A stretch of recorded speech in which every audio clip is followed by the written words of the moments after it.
वंदे मातरम छात्रों, एक बार फिर स्वागत है आपका अपने YouTube channel NCERT smart network पर, जिसमें हम बात कर रहे थे इलेक्ट्रोकेमिस्ट्री वैद्युत रसायन। तो वैद्युत रसायन में हमने वैद्युत रासायनिक सेल के बारे में पढ़ा था। वैद्युत रासायनिक सेल के बारे में पढ़ने के बाद हमने डेनियल सेल का परिपथ चित्र, उसकी बनावट, उसकी क्रियाविधि का अध्ययन किया था। और इससे पहले वाली क्लास में हमने इलेक्ट्रोड विभव, मानक इलेक्ट्रोड विभव के बारे में अध्ययन किया था। तो जो मानक इलेक्ट्रोड विभव के बाद हमने बात की थी संदर्भ इलेक्ट्रोड। तो आज बात करते हैं संदर्भ इलेक्ट्रोड के अंतर्गत। कल हमने बात की थी संदर्भ इलेक्ट्रोड।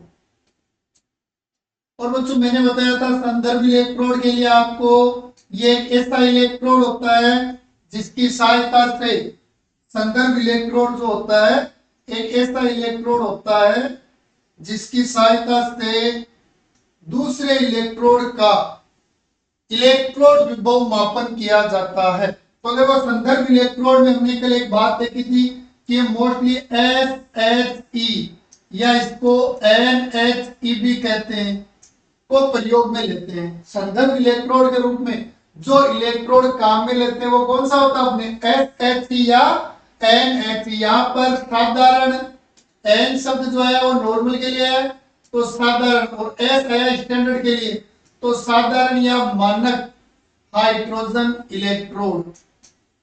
साधारण या साधारण या मानक हाइड्रोजन इलेक्ट्रोड, इसी को SHE कहा जाता है। तो देखो साधारण या मानक हाइड्रोजन इलेक्ट्रोड के बारे में अगर हम अध्ययन करें तो साधारण या आपके मानक हाइड्रोजन इलेक्ट्रोड होता है क्या है?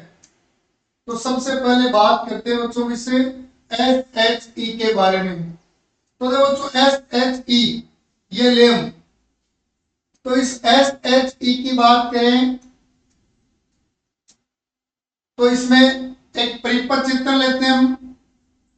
सबसे पहले इसका परिपथ चित्र बनाते हैं, इसका परिपथ चित्र बनाते हैं। और परिपथ चित्र जो बना रहे हैं इसमें क्या होता है बच्चों, एक पीटी धातु का तार होता है, इस तार के अंतिम सिरे पर पीटी का बॉक्स बंधा होता है। और ये जो पीटी धातु का तार होता है बच्चों, ये पीटी धातु का तार एक कांच की नलिका में व्यवस्थित रहता है। ये पीटी धातु का तार जो है एक कांच की नलिका में क्या होता है? व्यवस्थित होता है। और ये जो आपके कांच की नलिका है, इस कांच की नलिका में यहां एक हल्का सा अपने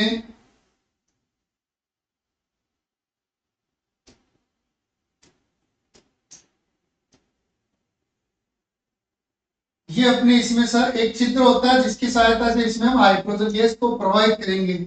तो एक तो होता है पीटी धातु का तार जिस पर पीटी का बॉक्स बना होता है, और ये पीटी धातु का तार जो होता है बच्चों वो आपके कांच की नलिका में व्यवस्थित रहता है। और ये कांच की नलिका जो होती है एक पात्र में व्यवस्थित होती है, एक पात्र में व्यवस्थित होती है। देखो इनके बारे में लिख लेते हैं हम सबके बारे में। ये पात्र है, इस पात्र में बच्चों आपके 1 मोलर HCl भरा होता है। इस पात्र में क्या भरा होता है? 1 मोलर HCl।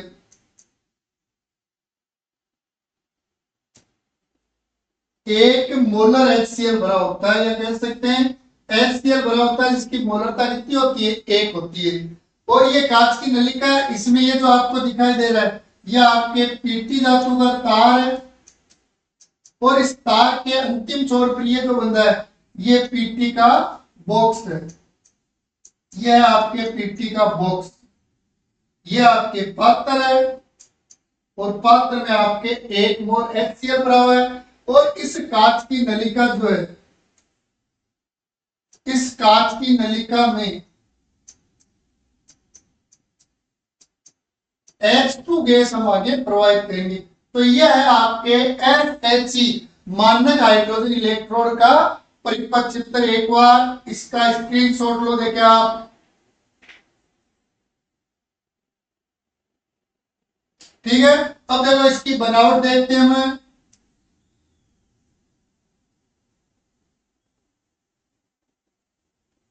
इसकी देख लेते हैं बच्चों बनावट, और बनावट के साथ क्रियाविधि भी देख लेते हैं। बात करते हैं मानक hydrogen electrode S H E जो होता है इसकी बनावट की और इसकी क्रियाविधि की। तो देखो एस एच ई की बात करें तो सर्वप्रथम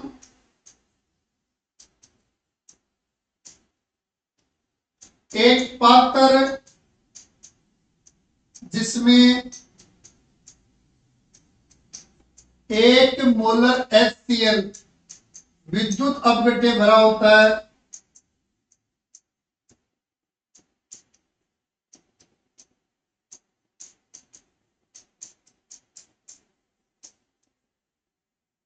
देखो सर्वप्रथम एक पात्र लेते हैं जिसमें 1 मोलर HCl विद्युत अपघट्य भरा होता है तथा इस पात्र में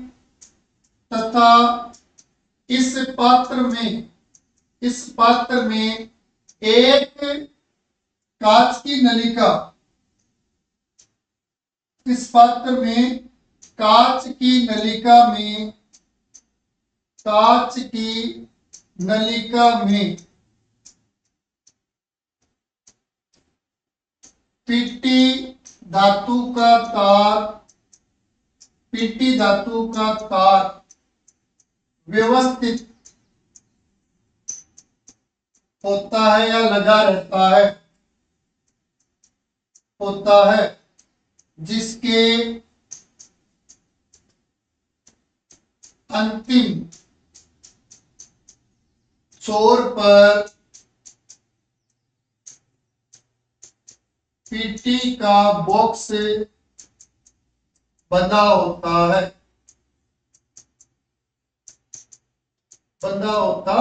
है। ये बच्चों आपके बोर्ड की एसएससी का पेपर चित्र और ये इसकी बनावट है। देखो ये एक पात्र लिया था हमने जिसमें 1 मोलर HCl विद्युत अपघट्य भरा हुआ है। इस पात्र में देखो एक कांच की नलिका लगी हुई है और इस कांच की नलिका में देखो पीटी धातु का तार लगा हुआ है और पीटी धातु के तार के अंतिम छोर पर पीटी का बॉक्स बंधा होता है। यह होता है बच्चों एसएससी का पेपर चित्र और एसएससी की बनावट। एक बार इस बनावट का स्क्रीनशॉट भी ले लो आप। अब बच्चों बात करते हैं इसकी क्रियाविधि की, बात कर लेते हैं इसकी क्रियाविधि की। तो देखो अगर बात करें हम इसकी क्रियाविधि की, SHE की क्रियाविधि की बात करें बच्चों तो क्रियाविधि देखें हम,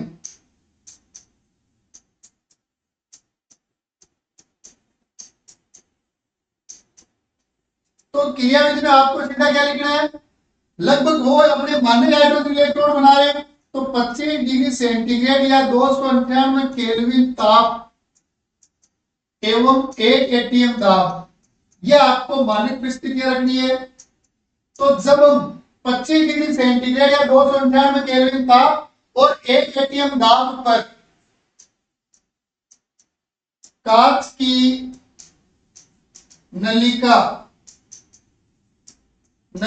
में H2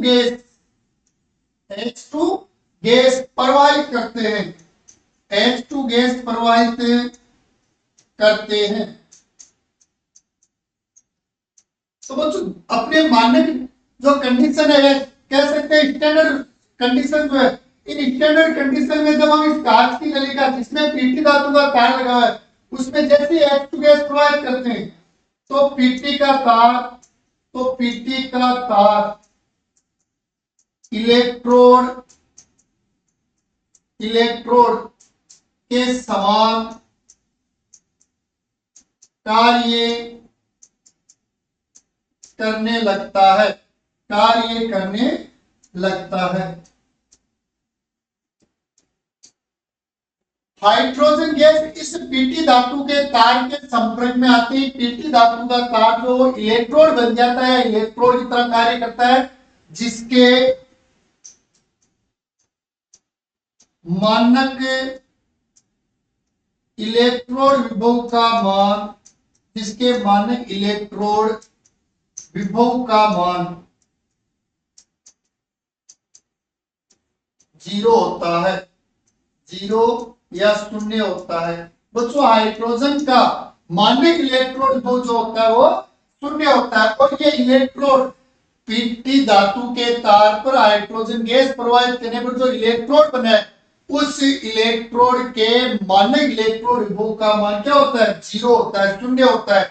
चाहे ये इलेक्ट्रोड सेल में एज ए एनोड प्रयुक्त हो या इसका प्रयोग एज ए कैथोड किया जाएगा, हाइड्रोजन का मानक इलेक्ट्रोड विभव सदैव 0 रहेगा। अब आपको कोई सेल और उस सेल में किसी क्वेश्चन में हाइड्रोजन इलेक्ट्रोड दिया हुआ है, मानक हाइड्रोजन शब्द ना जोड़ के केवल हाइड्रोजन इलेक्ट्रोड दिया हुआ है, तो भी आपको याद रखना है हाइड्रोजन का मानक इलेक्ट्रोड विभव सदैव क्या होगा? 0 होता है।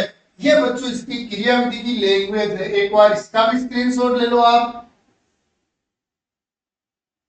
अब बच्चों इसके बाद बात करते हैं जब इसमें एक क्रिया होती है तो यहां पर अपने रिएक्शन कैसी होगी, तो देखो रिएक्शन देख लेते हैं अगले पेज पर। इस क्रियाविधि में देख लेते हैं अगले पेज पर हम इनमें होने वाली अभिक्रियाएं। तो देखो सबसे पहले नंबर 1, जब SHE यानी स्टैंडर्ड हाइड्रोजन इलेक्ट्रोड, मानक हाइड्रोजन इलेक्ट्रोड एनोड बनाता है, किसी सेल में यदि हाइड्रोजन धातु, प्लेटिनम धातु पर सॉरी हाइड्रोजन गैस है, वो प्रभावित करने पर अगर वो इलेक्ट्रोड बनाता है, वो किसका काम कर रहा है? एनोड बना रहा है। क्या बना रहा है? एनोड। तो कौन सी रिएक्शन होगी? तो बच्चों ये पीटी धातु का तार, इस पर प्रभावित क्या करेगा आप? Hydrogen gas. इलेक्ट्रोड किसका? प्लेटिनम धातु का, लेकिन ये इलेक्ट्रोड इतना कार्य कब कर रहा है? हाइड्रोजन के संपर्क में आने पर। अब इसमें क्रिया क्या होगी? तो बच्चों एनोड पर सदैव कौन सी क्रिया होती है? एनोड चाहे पॉजिटिव हो चाहे नेगेटिव हो, एनोड इलेक्ट्रोड वह होता है जिस पर ऑक्सीकरण होता है। कोई आपसे पूछे एनोड क्या होता है? एनोड इलेक्ट्रोड किसे कहते हैं? तो आप कहोगे सेल का ऐसा इलेक्ट्रोड जिस इलेक्ट्रोड पर ऑक्सीकरण होता है। यह सीधी पहचान है एनोड की। एनोड वही होगा जिसका ऑक्सीकरण होगा।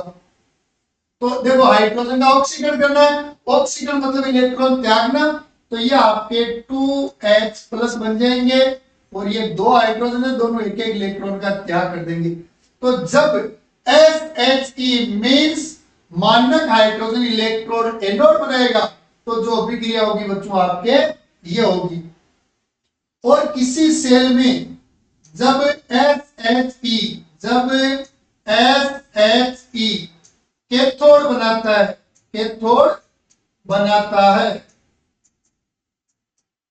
अगर ये SHE बच्चों कैथोड बनाएगा तो रिएक्शन कौन सी होगी? तो देखो कैथोड वह इलेक्ट्रोड होता है जिस पर अपचयन होता है। तो जैसे एनोड वह इलेक्ट्रोड जिस पर ऑक्सीकरण है, वैसे ही कैथोड कौन सा इलेक्ट्रोड है? तो सीधी पहचान, जिस इलेक्ट्रोड पर अपचयन की क्रिया होती है वही इलेक्ट्रोड कैथोड होता है। तो देखो ये अभिक्रिया विपरीत हो जाएगी, तो ये अपने पास हाइड्रोजन आयन है, ये इलेक्ट्रॉन क्या करेगा? ग्रहण करेगा और किसमें बदल जाएगा? H2 में। ये अपने पीटी धातु। अब यहां देखो हाइड्रोजन 2 है, अभिक्रिया को संतुलित करने के लिए या तो इसका आधा मोल ले लेते हैं या फिर यहाँ 2 लगा देते हैं। अगर हाइड्रोजन 2 आयन है तो इलेक्ट्रॉन भी दोनों एक एक ग्रहण करेंगे, यानी 2 ग्रहण करेंगे, तो अपनी ये अभिक्रिया होती है। जब मानक हाइड्रोजन इलेक्ट्रोड एनोड बनाएगा तो ये वाली रिएक्शन होगी और कैथोड बनाएगा तो ये होगी। बच्चों इसका भी स्क्रीनशॉट लो।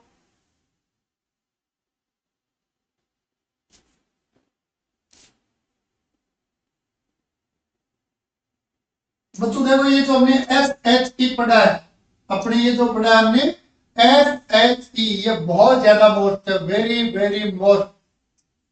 Very most. बच्चों क्लासें जो है आपका जो वेकेशन चल रहा है उसमें चल रही है क्लासें।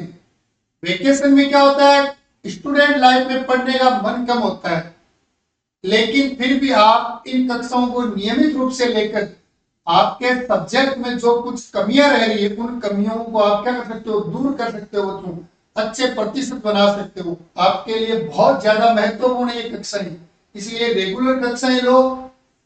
एक कक्षा लगभग 30 से 35 मिनट की, अगर तीनों सब्जेक्ट की कक्षाएं ले रहे हो मतलब आपके लगभग 1.5 से 2 घंटे का टाइम खर्च हो रहा है, लेकिन वो टाइम आपके लिए बहुत ज्यादा काम में आएगा बच्चों। नीट की तैयारी करने वाले बच्चों के भी, उसके अलावा अगर कोई जेई की तैयारी कर रहा है तो उसके लिए भी काम में आएगा, और 12th में अच्छे प्रतिशत बनाने की गारंटी है कक्षाओं के साथ। अगर आप नियमित कक्षाएं लेते हो तो आपके सब्जेक्ट में पूरे में से पूरे नंबर आने की भी संभावना रहती है बच्चों। इसलिए क्लासरूम को नियमित लिया करो, ठीक है बच्चों। ये आपके बहुत ज्यादा मोस्ट होता है SHE, तो एक आपके क्या है, संदर्भ इलेक्ट्रोड है बच्चों। इस SHE के बाद बात करते हैं SHE बनाया क्यों हमने, इलेक्ट्रोड विभव का मापन करने के लिए, इलेक्ट्रोड विभव का मापन करने के लिए, इलेक्ट्रोड विभव का मापन करने। तो देखो जो सेल का मापन है, अगर सेल के विभव का मापन करना है तो विभव मापी की सहायता से हो जाएगा, लेकिन किसी पर्टिकुलर एक इलेक्ट्रोड का मापन करना क्या होता है, असंभव होता है। इसलिए फिर हम एक ऐसा सेल बनाते हैं जिस सेल में कोई एक इलेक्ट्रोड ऐसा हो जिसके इलेक्ट्रोड विभव का मान अपने को क्या हो, पता हो। जैसे देखो सबसे पहले बात करते हैं हम जिंक के इलेक्ट्रोड विभव का मापन, जिंक के इलेक्ट्रोड विभव का मापन। आपको जिंक धातु जो है उस जिंक धातु के इलेक्ट्रोड विभव का क्या करना है, मापन करना है।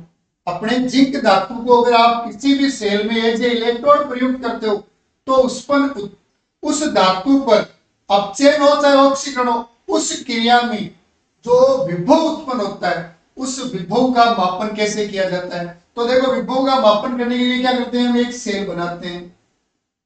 अब चूंकि अपने को एक तो क्या करना है, जिंक धातु लेनी है, क्योंकि आपको मापन किसका करना है, जिंक धातु का ही करना है। एक पात्र में मैंने ये जिंक सल्फेट ले लिया, ये जिंक सल्फेट ले लिया और इसमें जिंक धातु की छड़ी व्यवस्थित कर दी मैंने, Zn की छड़। अब चूंकि आपको जिंक धातु का इलेक्ट्रोड को मापना है, लेकिन आपको दूसरी छड़ को ऐसी लेनी पड़ेगी जिसका इलेक्ट्रोड को अपने को क्या हो, पहले से पता हो। और बच्चों SHE हमने ऐसी नहीं बनाया, SHE मानक हाइड्रोजन इलेक्ट्रोड से कहते हैं, वो एक संदर्भ इलेक्ट्रोड है जिसके इलेक्ट्रोड विभव का मान अपने को पहले ही ज्ञात होता है। तो एक धातु ले लेते हैं प्लेटिनम धातु, जिस पर आपके H2 गैस प्रोवाइड करने पर ये SHE की तरह कार्य करता है। तो ये दो इलेक्ट्रोड ले लिए, इन दोनों इलेक्ट्रोड को हमने जोड़ दिया और बीच में हमने कुंजी लगा दी। परिपथ को पूर्ण करने के लिए बच्चों हमने वही अपने लवण सेतु का प्रयोग कर लेते हैं। परिपथ को पूर्ण करने के लिए क्या कर लेते हैं, लवण सेतु, जो एक उल्टे यू आकार की क्या है, कांच की नलिका है, जिसमें आपके KCl, KNO3 या अमोनियम नाइट्रेट सॉरी जैसे विद्युत अपघटे भरे होते हैं। ये बना लिया बच्चों हमने एक सेल। और ये सेल बनाने के पीछे अपना मकसद क्या है, ये सेल बनाने के पीछे अपना मकसद है जिंक धातु के इलेक्ट्रोड का विभव मापन करने के लिए। तो हमने जो सेल बनाया उसमें दो इलेक्ट्रोड प्रयुक्त किए, एक तो जिंक धातु का और दूसरा लिया बच्चों हमने SHE का। अब बच्चों सबसे पहले क्या करते हैं, इस जो सेल बनाया इस सेल में हम धारामापी का प्रयोग करते हैं। और धारामापी से जब धारा का प्रवाह मापते हैं तो इसमें धारा का प्रवाह जो होता है, धारा का प्रवाह आपने मापा किससे, धारामापी से।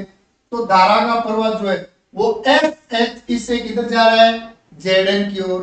तो बच्चों SHE से Zn की ओर धारा प्रवाहित हो रही है और इलेक्ट्रॉन धारा के अपोजिट दिशा में गमन करते हैं।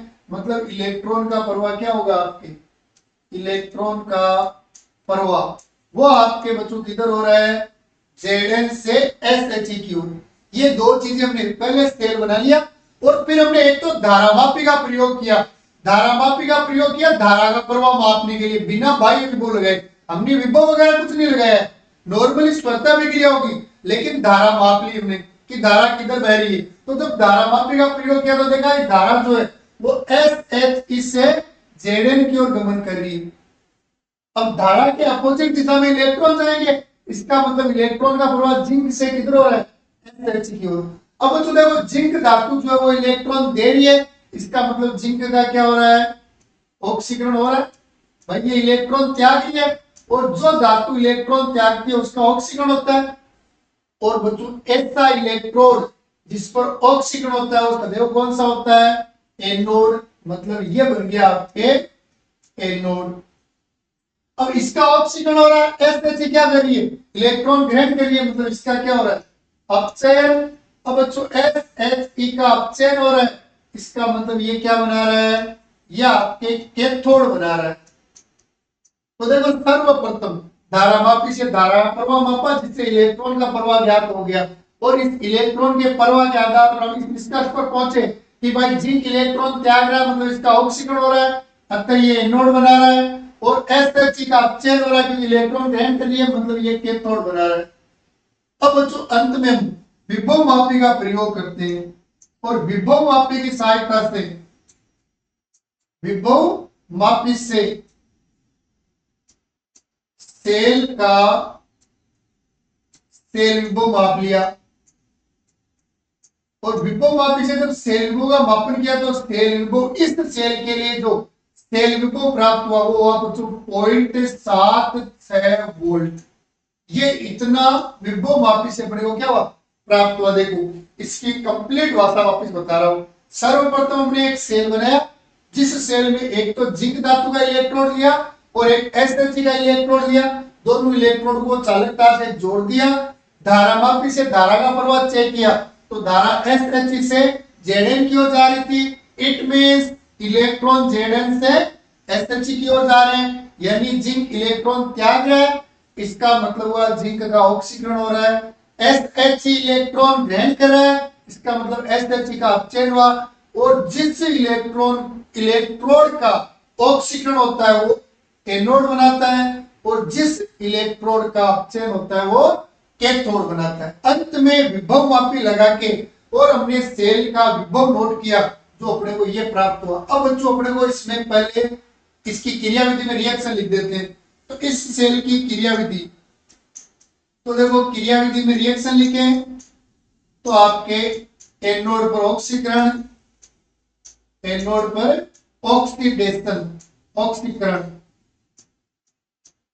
अर्ध विक्रिया। तो देखो एनोड पर ऑक्सीकरण किसका हो रहा है, Zn का, तो ये जिंक ठोस अवस्था में ऑक्सीकरण की क्रिया में ये इलेक्ट्रॉन का त्याग कर रही है, तो ये बन जाएगा आपके एनोड पर ऑक्सीकरण। फिर बच्चों कैथोड पर अपचयन अभिक्रिया लिख लेते हैं। कैथोड कौन बना रहा है, SHE, और बच्चों जब SHE का अपचयन होता है तो अभिक्रिया कौन सी होती है, अभी थोड़ी देर पहले हमने पढ़ी थी, देखो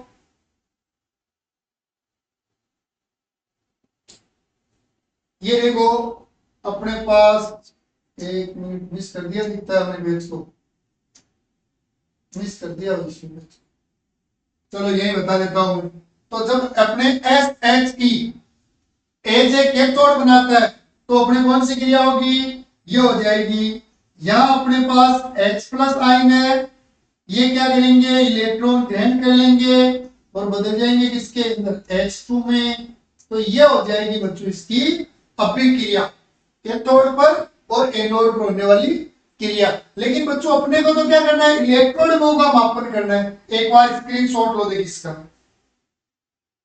अब अपने को सेल विभव की सहायता से इलेक्ट्रॉन विभव का मापन करना है। तो देखो कल हमने देखा था सेल विभव ज्ञात करने का अपना फॉर्मूला जो था वो था E cathode minus E anode, E cathode minus E anode, यही था। तो देखो ये आपके आ गया E सेल, E यानी विभव आ जाएगा आपके सेल का। E कैथोड कौन बना रहा है, SHE, तो ये लिख दिया मैंने यहाँ पर SHE, और एनोड कौन बना रहा है बच्चों, Zn, तो ये Zn की यहाँ अभिक्रिया को दर्शा देता हूं मैं, ये अपने पास मान रखते हैं। बच्चों देखो सेल का विभव ने विभव मापी से माप लिया, जो अपने पास कितना प्राप्त हुआ, अपने पास प्राप्त हुआ 0.76 वोल्ट। SHE चाहे एनोड बनाए चाहे कैथोड बनाए, इसके इलेक्ट्रोड विभव का मान सदैव 0 होता है। तो ये लिख दिया बच्चों 0 माइनस ये आपके Zn Zn +2। तो देखो पक्षांतर कर लेते हैं, तो ये आपके Zn Zn +2, तो ये आ गया आपके -0.76 वोल्ट।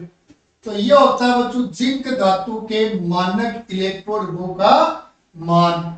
और कल हमने डेनियल सेल में मान लिखा था, यही लिखा था, आपको याद हो तो ये इस प्रकार हम किसी भी धातु के इलेक्ट्रोड के विभव का मापन कर सकते हैं। लेकिन आपको पता क्या होना चाहिए, संदर्भ इलेक्ट्रोड कौन सा ले रहे हो और उसके इलेक्ट्रोड विभव का मान कितना होता है। यही टॉपिक एक बार और देखो, इसमें केवल धातु चेंज कर लेते हैं। अब ले लेते हैं बच्चों कॉपर धातु के, कॉपर धातु के इलेक्ट्रोड विभव का मापन, इलेक्ट्रोड विभव का मापन, इलेक्ट्रोड विभव का मापन। पहले किया था जिंक के इलेक्ट्रोड विभव का मापन, अब कर लेते हैं कॉपर के इलेक्ट्रोड विभव का मापन। वही बच्चों, पहले एक पात्र लेते हैं, ये दो पात्र लिए, इन दोनों पात्रों में क्या करते हैं, विद्युत अपघट्य भरते हैं और इनमें इलेक्ट्रोड व्यवस्थित करते हैं। ये एक पात्र लिया, इसमें व्यवस्थित कर दिया SHE। ये दूसरा पात्र लिया, इस दूसरे पात्र में व्यवस्थित कर देते हम कॉपर Cu। दोनों को किसी चालक तार की सहायता से जोड़ देते हैं। तो ये दोनों को किसी चालक तार की सहायता से जोड़ दिया, बीच में एक कुंजी लगी हुई है। परिपथ को पूर्ण बना देते हैं। बच्चों परिपथ को पूर्ण बनाने के लिए लवण सेतु लगा देते हैं। तो ये हम लवण सेतु प्रयुक्त कर लेते हैं, जो उल्टे यू आकार की क्या होती है, कांच की नलिका होती है। उल्टे यू आकार की कांच की नलिका, जिसमें KCl, KNO3 या अन्य विद्युत अपघट्य, अमोनियम नाइट्रेट का विद्युत अपघट्य भरा होता है। ये बच्चों ने क्या किया, ये हमने एक सेल बनाया है। हमारा सेल बनाने का मकसद क्या है, अपने कॉपर धातु के इलेक्ट्रोड विभव का मापन करना। इसलिए इस सेल में हमने एक ऐसा इलेक्ट्रोड लिया है जिसके इलेक्ट्रोड विभव का मान आपको पहले से ज्ञात हो। अब देखो बच्चों, वही धारामापी का प्रयोग करते हैं। तो धारामापी का प्रयोग करने पर धारा का जो प्रवाह है वो आपके अब की बार कॉपर से SHE की ओर आया।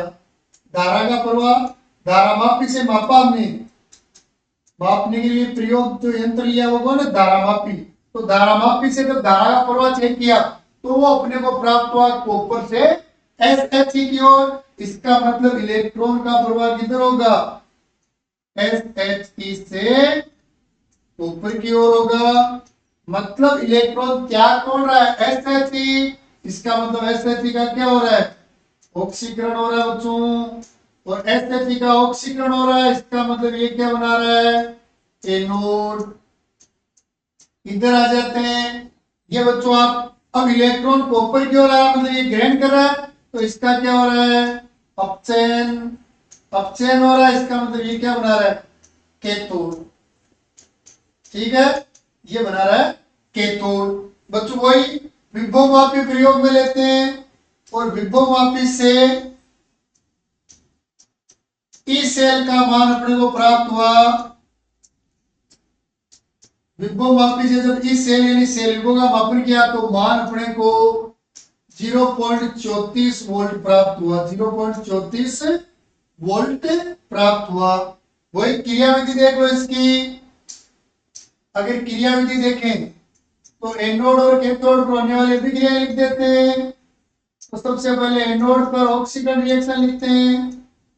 एनोड पर ऑक्सीकरण, ऑक्सीकरण किसका हो रहा है बच्चों, SHE का हो रहा है।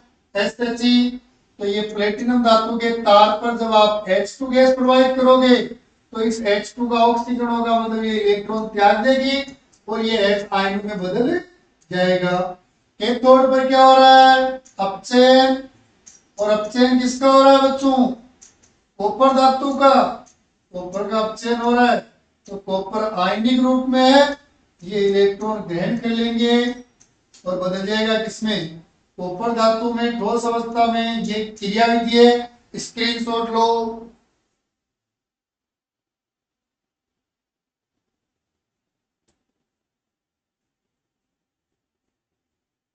ठीक है, अब देखो जो इसके बाद अब बात कर लेते हैं, वही अपने को निकालना है क्या है, सेल विभव।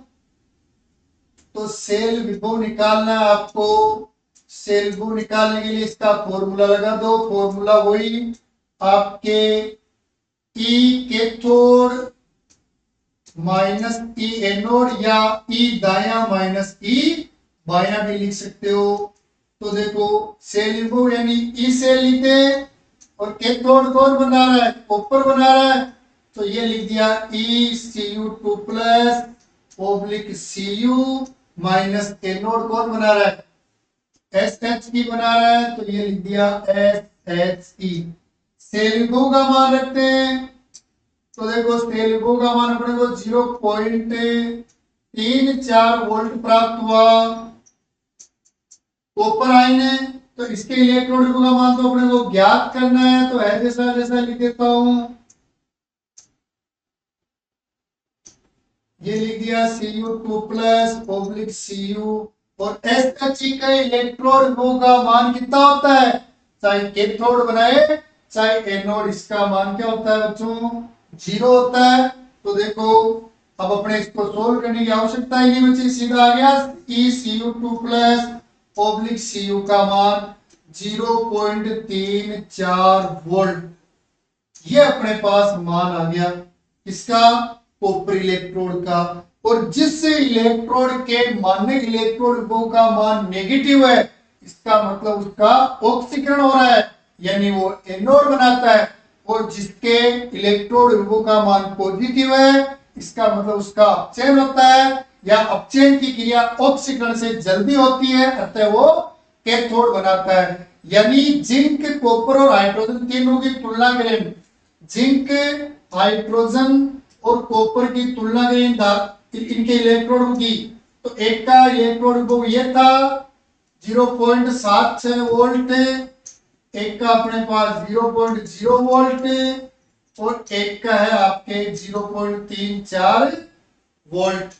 और इन तीनों के मानों से पता क्या चला कि हाइड्रोजन की तुलना में कॉपर जो है इसकी अपचयित होने की प्रवृत्ति अधिक है, जबकि जिंक की ऑक्सीकृत होने की प्रवृत्ति ज्यादा है। मतलब इसका ऑक्सीकरण अधिक होता है, जबकि इसका अपचयन किसकी तुलना में, हाइड्रोजन की तुलना में।